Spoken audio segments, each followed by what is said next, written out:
October 5,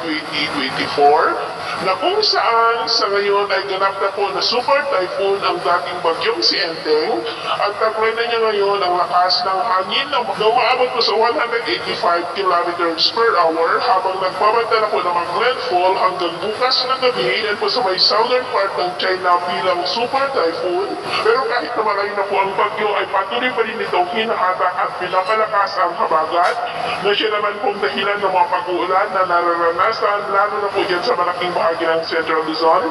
Metro Manila, ilang bahagi ng Ilocos Region, Southern Luzon at ilang bahagi pa ng Western Visayas. Samantala ang LPA naman po na nasa silangan ng extreme Northern Luzon ay kikilos po yan pataas, palayo at posible ulit na may isa pang LPA na mabubuo dyan ulit sa northeastern part ng Northern Luzon sa susunod na mga araw pero hindi naman po pantang mo ito dito sa ating bansa and by early next week ay consistent pa rin na may namamataan na isang sama ng panahon na mabubuo diyan po sa malayong silangan ng Mindanao na mataas muli ang tsansa na maging bagyo habang papalapit po dito sa atin pero mababa naman ang tsansa nito na tatama sa ating kalupaan maliban po sa hahatakin nitong habagat pero kung makapasok yan diyan sa northeastern part ng ating area of responsibility ay tatawagin po sa local name na bagyong Ferdy. Ngayong buwan ay posible ang sunod-sunod na pagkabuo ng mga weather disturbances na magpapalakas po ng habagat at ang development naman yan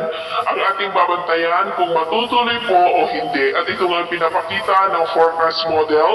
natin pong ginagamit hanggang po sa susunod na 2 linggo. At sa lagay ng ating panahon, ngayong madaling araw dahil pa rin po sa habagat ay may mga isolated rain sa may Ilocos Region, Benguet, Mountain Province, Ifugao, Central Luzon, Metro Manila, Cavite, Mindoro Provinces, ilang bahagi ng Palawan, Romblon, Camarines Sur, Legazpi, Masbate, Sorsogon, Aklan, Antique, Iloilo, Guimaras, Bago sa may Negros at southern part ng Leyte. At mamaya ay sisikat naman po ang araw sa malaking bahagi ng ating bansa pero dahil pa rin po sa habagat ay buo pa rin ang kalangitan with isolated light to heavy rains din po sa may Ilocos Region, Benguet, Ifugao, malaking bahagi ng Central Luzon, Metro Manila, Cavite, Camarines Sur, Albay, Sorsogon, Romblon, Mindoro Provinces, ilang bahagi po ng Palawan, Aklan, Antique, Southern Iloilo, Negros Occidental at southern part po ng Leyte. At mamayang hapon, mas maraming lugar na ulit ang makakaranas ng mas maulap na kalangitan with isolated light to heavy rains kaya mag-ingat po tayo sa mga banta pa rin ng mga pagbaha at pagguho ng lupa. At sa atin naman pong mga baybayin, dahil po sa habagat ay iwasan na muna natin ang papalaot lalo na po sa kanlurang baybayin ng Luzon at Western Visayas dahil ang mga alon po dyan ay posibleng aabot hanggang po sa 7 to 10 feet. Kaya hanggat maaari ay iwasan na muna natin ang papalaot lalo na po dyan sa mga may kulay pula